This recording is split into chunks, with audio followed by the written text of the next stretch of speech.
Hi, this is Peter from Ultimate Marketing Strategies, and this video is a supplement to my article on the biggest keyword research mistakes that I see coming up over and over again in forums and other places. So let's have a look at what I'm talking about. So we'll go over to the Google Adwords Keyword Tool, and you'll be familiar with this. This is the tool that most people use for their keyword research. So typically what happens is someone will come along and type in their keyword phrase. So for the example I've used in the article in this video, I'm going to be using antique coffee table. Okay, I'll just set search type to US and search. Okay, so here we are. For antique coffee table, our global monthly searches is just over 12,000. Now a lot of people think, oh great, 12,000 searches a month, that's a good keyword to go after. But the problem is that Google AdWords, the keyword tool, its default match type over here is broad, and so if we click on exact, it will bring up, and so here we go, it gives you the exact figures in the square brackets here.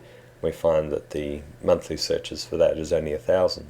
So it's, yeah, if you're relying on this figure here, the 12,000, or this one here, yeah, there's a huge difference. Okay, so let's have a look to see what the difference between the broad, exact, and the phrase keywords are.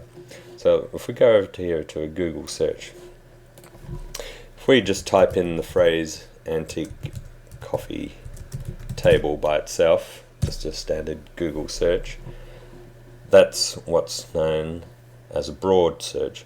So that means these words, antique coffee table, can appear in any order and with any other combination of words in between them and around them. Now obviously the results you get on page 1 are going to be directly related to your keywords you've typed in here. So we can see here the first one has antique coffee table, or tables with an S on it. But if we have a look at the second result here, it's got antique coffee, and then further on it's got coffee table written further down in the description. So that's an example of a broad match.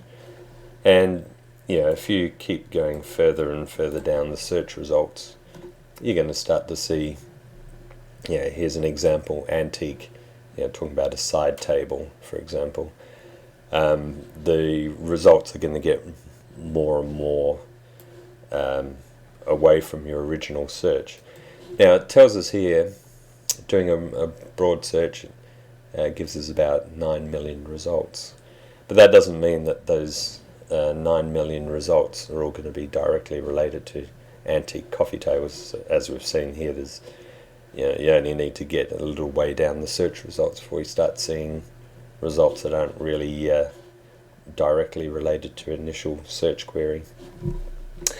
Okay, so if we do the same search again and we put quotes around it, that will now be a phrase search. So it will only return results that have antique coffee table in that order, although it can include punctuation, things like brackets and other bits and pieces. So typically these will be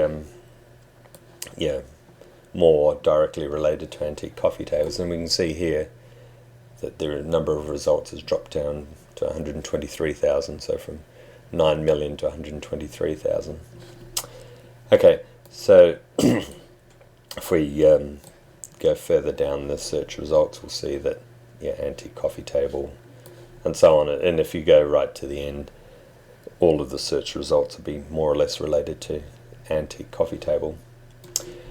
Okay, so how does that relate to what we're seeing here with the search figures? Well, let's just turn on the phrase match here, and we'll see phrase match for antique coffee table is about 1900. So you can see both the exact and phrase are a lot less than the broad match figures, and for some keywords that difference might be absolutely huge. You could have something here with 1 million monthly searches, whereas the exact is only a few thousand or less. So if you're going to be targeting antique coffee table, you really need to know how many people are actually searching for the term antique coffee table, because if someone, when we did the broad search for antique coffee table, so it didn't take long before we started getting results related to side tables and other things. Now, if your website is targeting that particular keyword, then you need to know how many actual people are going to potentially visit your site. And it's certainly not going to be this figure here, because that includes all sorts of vaguely related searches to antique coffee tables. So that's why the exact search figure here, 1,000, is much more realistic if you're optimizing for that particular keyword. Okay, another big mistake that people make is this competition column here. So they might look at antique coffee table, and they see, well, that's a full bar, that 100%, that means that's going to be a really hard keyword to rank for. What they don't realize is that competition bar there actually refers to the number of people bidding on that particular ad word. So antique coffee table, which has cost per click, or estimated cost per click, of 85 New Zealand cents, so that's about 50 US cents. It means there's quite a few people actually bidding on that particular keyword, but that has nothing whatsoever to do with the of how hard it is to rank on page 1 for that particular keyword. Now, again, a lot of places will tell you to, say, gauge the competition by doing a search in quotes, and if it's below some magic figure, whether that's 30,000, 50,000, 10,000, they'll say, well, it's a good keyword to go for. Well, that's the number of results here will give you a very vague pointer as to the amount of competition. But I mean, you could have something like 10,000 results, but they could all be very stiff competition. And conversely, you can have over 1 million results where they're very poorly optimized. So really, it comes down to, you want to be ranking on page 1. There's no point in ranking on page 2 or lower. So what you need to do is be looking at the top 10 results and seeing how good their on-page and off-page search engine optimization is.